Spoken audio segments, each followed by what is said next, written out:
دھیرے دھیرے ویک ہو رہے ہیں، اس لیے ہم کو بچاوا ملتا ہے تو ہم دھیرے دھیرے کمزور ہو رہے ہیں. تو مولانا نے کہا میں نے جوان شیروں کو بتا دیا ہے آج کے بعد تم لوگ تمیز سے کھانا، پہلے تمہاری برادری کا بزرگ کھائے گا. کیا سنا آپ نے میرے بھائی؟ جس شیعہ مذہب میں بڑے عمر کے جانور کا احترام جائز ہے، وہاں اگر شیعہ مومن اپنے باپ، اپنے دادا، اپنے چچا، اپنے محلے کے بزرگوں کا خیال نہ رکھے تو جانور سے بدتر ہے شیعہ ہونا. تو تم کی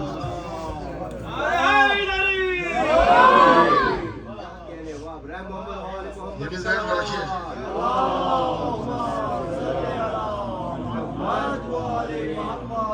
اچھا جی ہو گیا معاملہ. کہنے لگا اچھا مولا وہ آپ نے سمجھا دیا سب شیر کو. وہ جو ایک شیر نکل گیا تھا باہر تو آپ ہنسے تھے، اس نے جب کچھ کہا تو مولا نے کہا نہیں یہ تمہارے سننے، یہ بات تمہارے سننے کے لیے مناسب تھی. اس نے کہا مولا جب سب بتا دیا ہے تو یہ بھی بتا دیجیے. جب اتنا ضد کیا تو امام نے کہا جب بہت ضد کر رہا ہو تو سنو. وہ جوان والا شیر میری اجازت کے بغیر پنجرے سے نکل گیا، اس لیے کہ پنجرا کھلا تھا، اور مجھ سے کہنے لگا مولا بڑا اچھا موقع ہے، پنجرے کا دروازہ کھلا ہے، سامنے بیٹھا ہے ملبوس، آپ اجازت دیجیے تو دیکھ لوں. کہا کس کی طرف؟ کہا تمہاری طرف. کہا میرے بارے میں کس کھا کے گر گیا ایک مرتبہ. ارے ارے ارے فرزند رسول اگر آپ نہ ہوتے تو آج تو میں ہلاک ہو گیا ہوتا. ارے تو کیا بولے گا؟ تیرے بڑے بڑے وڈیرے بول کے مر گئے کہ آپ نہ ہوتے تو میں ہلاک ہو جاتا. صلوات حضرت محمد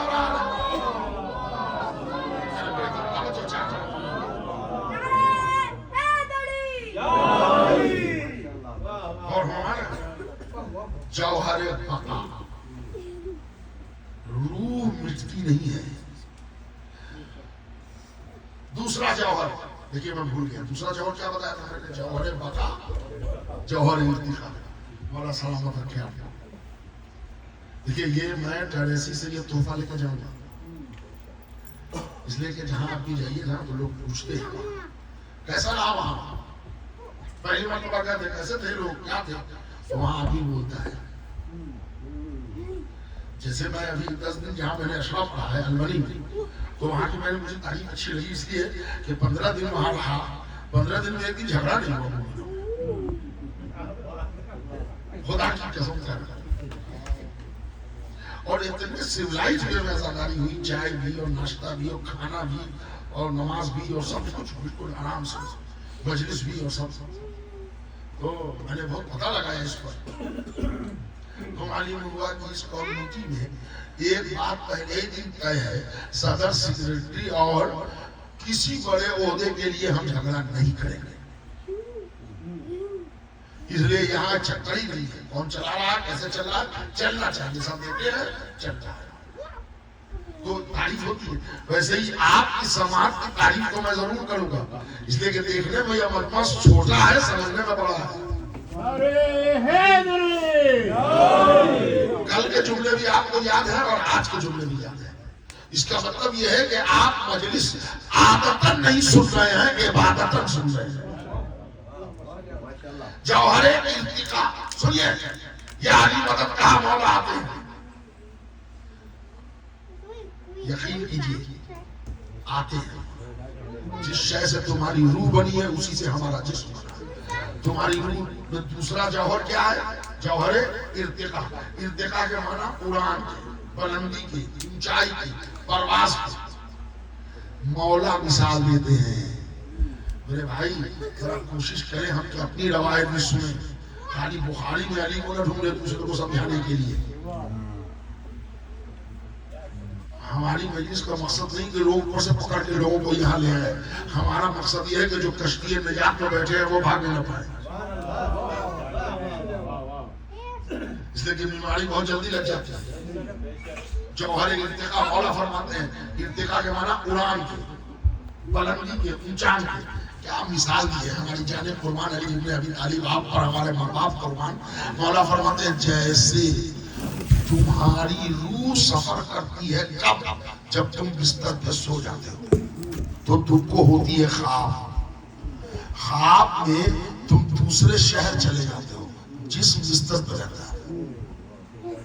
تو جو دوسرے شہر تمہاری روح جاتی ہے وہ روح کا ایک عنصر ہے جوہر ارتقا، وہ جاتا ہے. ہم ہیں یہاں تریسی میں اپنے بستر پر، روح ٹریول کر کے حیدرآباد، روح سفر کر کے کراچی سابری کی نہاری کر رہی ہے.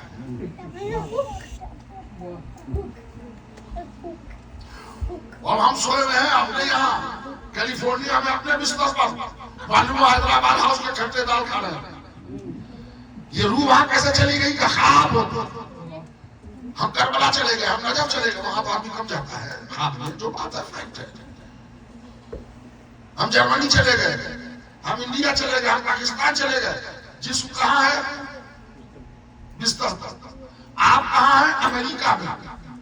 پاکستان کہاں ہے؟ 7 سمندر پار. روح 7 سمندر پار ٹریول کر کے چلی گئی. ذرا خاموشی توڑیے گا جملے آپ کے حوالے. اور وہاں ہم پورا کراچی میں انچولی ممبارہ دیکھ رہے ہیں کہ ادھر کسی نے کال بیل بجایا، ان چاروں عنصر نے ان کو بلایا کہ تم پاکستان سے آ جاؤ، معاملہ خراب ہو رہا ہے، یہاں کوئی پکار رہا ہے. ان چاروں نے ان کو بلایا. ودین مائنس سیکنڈ روح 7 سمندر سے ٹریول کر کے باڈی میں داخل ہوئی. ہاں کیا ہوا؟ کون کا بیل بج رہا ہے؟ ایک لمحہ بھی نہ لگا، روح 7 سمندر پار سے ٹریول کر کے آ گئی. کوئی حیرت اور معجزہ تو نہیں ہے؟ جس سے تمہاری روح بنی ہے اسی سے ہمارا جسم بنا ہے. ہمارے لیے فرق نہیں پڑتا ہم مدینے میں ہوں کہ خیبر کے میدان میں ہوں. ادھر نام علی کہا، ادھر حاضر.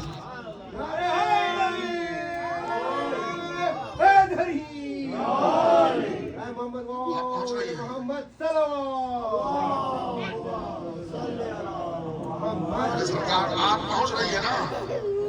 دیکھیے بہت زیادہ ڈیٹیلز میں جانے کا محل ہمارے پاس نہیں ہے. ادھر مچھر نے کاٹا، جگ گئے. ادھر کوئی چیز گری، جگ گئے. ادھر چھت پر زیادہ زوردار بارش کی آواز آئی، آنکھ کھل گئی. چاہے ہماری روح سفر کر کے کہیں بھی ہو، روح آ جاتی ہے. نہج البلاغہ میں مولا نے فرمایا النوم موت الاصغر، نیند چھوٹی موت ہوتی ہے. تو اگر آپ کی روح 7 سمندر مائنس سیکنڈ میں آ جائے تو نہ معجزہ ہے نہ حیرت ہے. اور ہم اگر یا علی کہیں اور علی آ جائے تو حیرت ہے. صلوات بھیج دیں محمد علیہ. دیکھیے میں نے پہلے دن کہا تھا کہ ہم آئے جانے کے بعد ہمارے بزرگ بھی دعا دیں کہ اپنی روایت ہم نے سنی اور ہمارے عقیدے میں مضبوطی پیدا ہوئی. فضائل علی کوئی کھیل تماشا نہیں ہے. ہم نے وہ گہرے فضائل رموز حضرت کرار ابھی سنے نہیں ہیں، اوپر سنا ہے. تو سمجھ رہے کہ خیبر کا دروازہ کیسے اکھاڑ لیا اور وہ کیسے اکھاڑ لیا وہ. ارے بھائی ابھی علی کو تم سمجھے کہاں ہو؟ جس سے تمہاری روح بنی ہے اسی سے ہمارا جسم بنا ہے. ہماری روح بنی ہے جوہر نور، جوہر علم. وقت نہیں ہے، ہماری نظر گھڑی پہ چلی گئی. دونوں کو ایک میں کور کر دیتا ہوں. نور سے تعلق ہے دیکھنا، علم سے تعلق ہے سننا. جب تک جسم میں روح رہتی ہے آدمی سنتا بھی ہے دیکھتا بھی ہے. روح نکل گئی آنکھ ہے دیکھے گی نہیں، روح نکل گئی کان ہے سنیں گے نہیں. صحیح بولو. کوئی مردے کو بلائیے آپ تو بولے گا نہیں. اور وہ جو قبر میں تلقین ہوتی ہے نا اس میں بھی جسم نہیں سنتا، روح سنتی ہے. اسماعی فم وہاں بھی روح سنتی ہے. جوہر نور، جوہر علم سننا، جس سے تمہاری روح بنی ہے اسی سے ہمارا جسم بنا ہے. ہمارے لیے فرق نہیں پڑتا کہ ہم جہاں بھی ہوں، ہم سنتے بھی ہیں ہم دیکھتے بھی ہیں. ایک شخص کے پاس، ایک مولا علی کے پاس ایک شخص آیا. مولا بیٹھے ہیں اپنے گھر کے باہر سہن ہے، زمین پر خاک پر کہاں سمجھتی ہے اس کو بیٹھے کون؟ دو آدمی، مولا اور کمیل ابن زیاد۔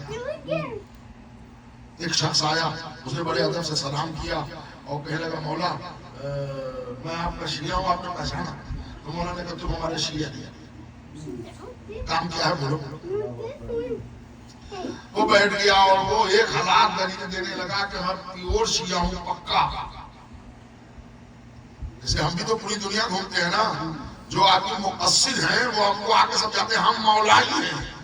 مولائی کو کہنے کی ضرورت نہیں ہے کہ مولائی ہے۔ آغا شروز نے بڑا اچھا شعر کہا تھا، اڑے گا طالب بیعت کہاں تک، علی کے گھر کی اونچائی بہت ہے، بڑے سنسار میں عباس جیسا میسر ہو تو ایک بھائی بہت ہے، جہاں پر ظلم آرائی بہت ہے وہاں پر ایک مولائی بہت ہے۔ کیا کہہ رہا ہوں میرے بھائی؟ جہاں پر ظلم آرائی بہت ہے وہاں پر ایک مولائی، کہنے کی ضرورت نہیں ہے مولا میں آپ کا شیعہ ہوں۔ مولا نے کہا نہیں تو میرا شیعہ نہیں ہے، کام کیا ہے بتا۔ تو اس نے کہا کہ مولا آپ مان لیجئے کہ میں آپ کا شیعہ ہوں۔ اب مولا نے دیکھیے جوہر علم جوہر نور دونوں کے جوہر دکھائے۔ مولا نے فرمایا سن، پہلی بات تو یہ کہ اگر تو میرا شیعہ ہوتا تو مجھ سے چرا نہ کرتا، میں نے کہہ دیا تھا سر جھکا لیتا۔ مطلب سمجھے، معصوم کے کلام پر تسلیم ہے، تحقیق نہیں ہے۔ اب رہا تیرا ضد کرنا کہ تو شیعہ ہے جبکہ تو میرا شیعہ نہیں ہے، تیری زوجہ میری شیعہ ہے اور وہ شدید بیمار ہے اور آج سے نہیں مہینوں سے بیمار ہے، اور وہ بار بار تجھ سے کہتی رہی میرے مولا کے پاس جا کے التماس سے دعا کر، مگر چونکہ تو ہم سے بغض رکھتا ہے اس لیے تو وہاں گیا، تعویذیں لکھوائی، وہاں گیا پانی پڑھوائے، وہاں گیا گنڈے منگوائے، اور عالم یہ ہے کہ کل طبیب نے آ کے کہہ دیا کہ یہ 3 دن کی مہمان ہے۔ تو گھبرا گیا، تو تیری بیوی نے پوچھا اب کیا انتظار ہے، آخری لمحے میں تو میرے مولا کو خبر کر دے۔ تو چل کے آیا ہے، سمجھ گیا وہ میری شیعہ ہے اور ابور تجھا کام ہو گیا، تیری بیوی تجھ کو چلتی ہوئی ملے گی۔ کہا مولا نہ آپ نے تعویذ دیا، نہ پانی دیا، نہ گنڈا، نہ دعا، اس کو کون سمجھائے؟ جسے جو دوا دیتا ہے شفا نہیں دیتا، جو شفا دیتا ہے وہ دوا نہیں دیتا۔ اور کیا صلوات مل کے پڑھیں گے۔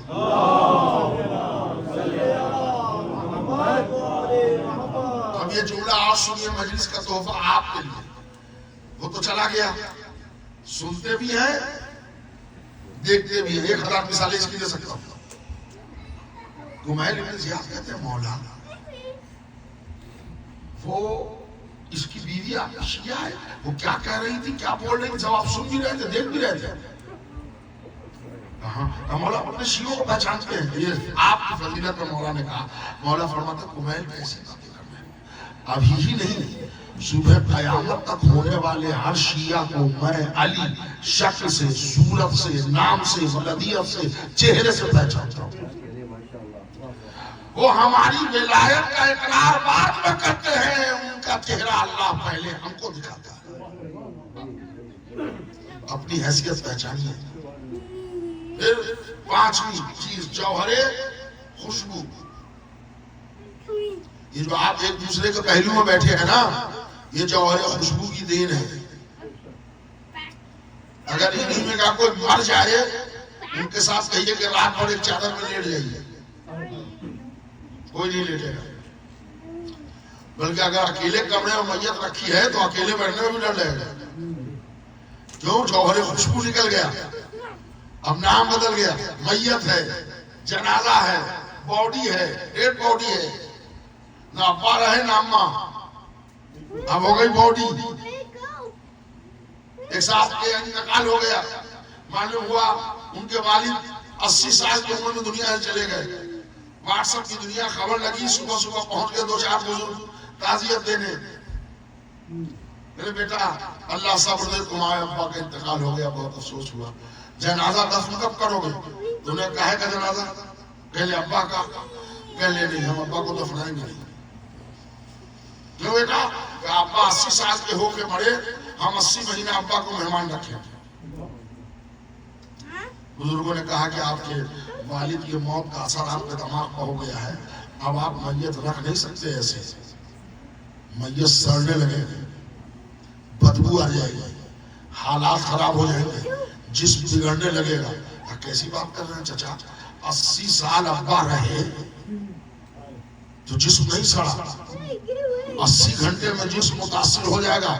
ابا زندہ تھے تو جوہر خوشبو ساتھ تھا، اب جوہر خوشبو نکل گیا ہے، اب میت خراب ہو گئی. ارے جملے آپ کے حوالے. جس شے سے تمہاری روح بنی ہے اسی سے ہمارا جسم بنا ہے.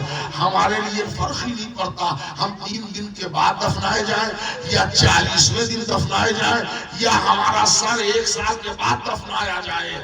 ہمارے جسم میں وہ خوشبو موجود ہے، لہذا جسم میں خاک کو ہاتھ لگاؤ گے خاک سے کھاؤ. بس سمجھتا ہوں کئی سوالات کے جواب آپ کو مل گئے. خدا بندے آدم آپ کی اس جوش ولا کو قبول کرے. میں نے موضوع بتایا تھا آپ کو پہلے دن، اجسام زندہ. یہ وہی رعایت ہے کہ جس سے جسم زندہ ہے. ایک حیدرآباد تلک کے رہنے والے تھے ولایت حسین نقوی. وہ گھرانہ خصوصی مداح تھا جناب سکینہ کا. وہ ہجرت کر کے آ گئے ڈیوائیڈیشن کے بعد پاکستان اسلام آباد. اسلام آباد سے ان کی فیملی ہجرت کر کے یہاں آ گئی نیو یارک. نیو یارک سے ابھی 3 سال پہلے وہ لوگ موو ہو گئے ہیں جارجیا میں ایک جگہ ہے اٹلانٹا. وہاں ان کے بہت پرانی چادر جناب سکینہ کی رکھی ہوئی ہے. اور میں نے مجلس سے پڑھی ایک چھوٹا سا عزا خانہ بھی انہوں نے بنایا اپنے بلبوتے پر عزا خانہ سکینہ کے نام سے، اور لوگ زیارت کرتے ہیں. اور وہ اس میں جناب سکینہ کے قبر کی اوریجنل مٹی بھی ہے، اور ہر سال وہ چادر لے کے جاتے ہیں یہاں سے، وہاں چادر چڑھاتے ہیں اور وہ چادر لے کے آتے ہیں. وہ ولایت حسین نقوی صاحب خصوصی مداح تھے. 2-3 منٹ مسائل کے سنیں. وہ ایک کتاب لکھتے ہیں خیر النساء، اس میں یہ واقعہ لکھتے ہیں. ایک ایران سے کتاب چھپی ہے اجسام زندہ، یعنی وہ جسم جو زندہ ہے. آپ نے نہیں سنا جب امام حسین نے کہا تھا گھوڑے پر سوار ہوتے وقت، اے میرے شیرو، اے میرے غضنفرو، حسین تم کو بلا رہا ہے، کیا ہو گیا؟ شہداء کی لاشوں میں تلاطم مچ گیا. یہ سنتے ہیں لبیک یا ابن رسول اللہ، موت نے ہمیں مجبور کر دیا. یہ مرنے کے بعد بھی سنتے ہیں، یہ مرنے کے بعد بھی دیکھتے ہیں. ویسے ہی مسلسل مسائل پڑھ رہا ہوں. 4 سال کی سکینہ آج بھی مسائل میں موضوع فضائل سے مسائل تک ایک رہے گا.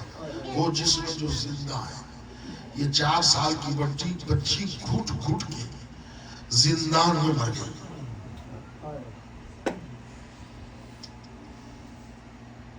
سنیے گا میرے بھائی. ولایت حسین نقوی لکھتے ہیں کہ بی بی کی شہادت ہوئی ہے سن 62 ہجری، سفر کے مہینے میں 62 ہجری. 1125 ہجری میں ایک بہت بڑے عالم گزرے ہیں، ابراہیم، سید ابراہیم دمشقی. بہت بڑے عالم تھے. وہ بیان کرتے ہیں کہ رات کا پچھلا پہر تھا، میں نے اپنے صحن میں سایہ دیکھا. میں نے سر کا امامہ رکھا، نالین پہنے 2 قدم آگے بڑھ کر پوچھا کون؟ تو میں نے سایہ دیکھا ایک چھوٹی سی بچی. میں نے پوچھا کون؟ آواز آئی سید میں تیرے 3رے امام حسین کی بیٹی ہوں، سکینہ بنت الحسین میرا نام ہے. اتنا سننا تھا. سید نے امامہ ہاتھ سے گرایا، نالین پھینکے.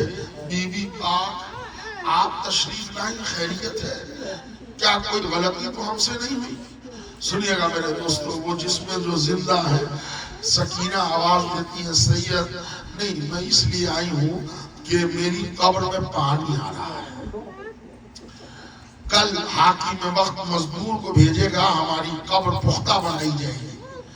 اب دیکھیے قبر میں پانی آ رہا ہے، بچے کو پسند نہیں ہے، جناب سیدہ کو خواب میں دکھایا، جناب سیدہ نے حاکم کو حکم دیا اب قبر پختہ بنے گی۔ اب یہ جملہ میں نے کتاب میں نہیں پڑھا کہ بچی کو پانی کیوں پسند نہیں ہے، بس تصور کر سکتا ہوں کہ 10ویں محرم کو چچا چلا پایا تو نفرت ہو گئی بیوی کو پانی سے۔ حضرات صدقہ سکینہ پر دو جملے سکینہ پر آنسو بہا لیجئے۔ یاد رکھیے گا پہلے دن جملہ میں نے پڑھا تھا مجھے وہ گھر پسند نہیں ہے جہاں سکینہ نہ ہو۔ برادران مظلوم کربلا کہتے ہیں سید ابراہیم تیرے پاس 3 بیٹیاں ہیں، ان کے مدد سے دیکھ میری میت کو نامحرم ہاتھ نہ لگانے پائے۔ دوسرا دن ہوا، مزدور آیا، سید نے پردہ آویزہ کیا، بچیوں کی مدد سے بیوی کی میت قبر سے باہر نکالی گئی۔ اب کیسے نکالی گئی وہ سنیے، تڑپ 1 منٹ اور مجلس ختم ہوگی۔ قبر کیسے بنتی ہے؟ گڑھا کھودا جاتا ہے، میت رکھی جاتی ہے، اس پر تختہ رکھا جاتا ہے یا پتھر رکھا جاتا ہے، اس کے بعد مٹی ڈالی جاتی ہے۔ بالکل ایسے ہی قبر سمجھا سید نے، لیکن جب سید آئے اور مزدور سے کہا کہ مٹی ہٹانا، جب تختہ یا پتھر نظر آئے تو مجھے بلانا۔ اے ہزادار ابھی 4 انگل مٹی ہٹی تھی، جلا ہوا کرتا نظر آ گیا۔ مزدور چیخنے لگا سید دوڑ۔ سید آئے، کیا دیکھا؟ بچی کی میت تھوڑی سی مٹی کے نیچے، جلدی جلدی سب کو ہٹایا، اپنی بیٹیوں کو بلایا۔ اب جو میت نکالی عزادارو، آخری جملہ دردناک سنو۔ سید کہتے ہیں بیوی کی قبر باقاعدگی سے نہیں بنی تھی، ایسا لگ رہا تھا کہ دھاردار چیز سے کسی نے کھرچ کھرچ کے مٹی ہٹائی ہو۔ ہائے میرا چوتھا امام، ہم قریب بندے آپ سے 4 سال کی بچی کی تربت زندان میں بنا کے چلا گیا۔ بار الہ ہم سب کی اس جلیل القدر کی عبادت کو قبول فرما۔ اے میرے اللہ ان آنسوں کو رومال خاتون الزہرا میں جگہ عنایت۔ پروردگارا جب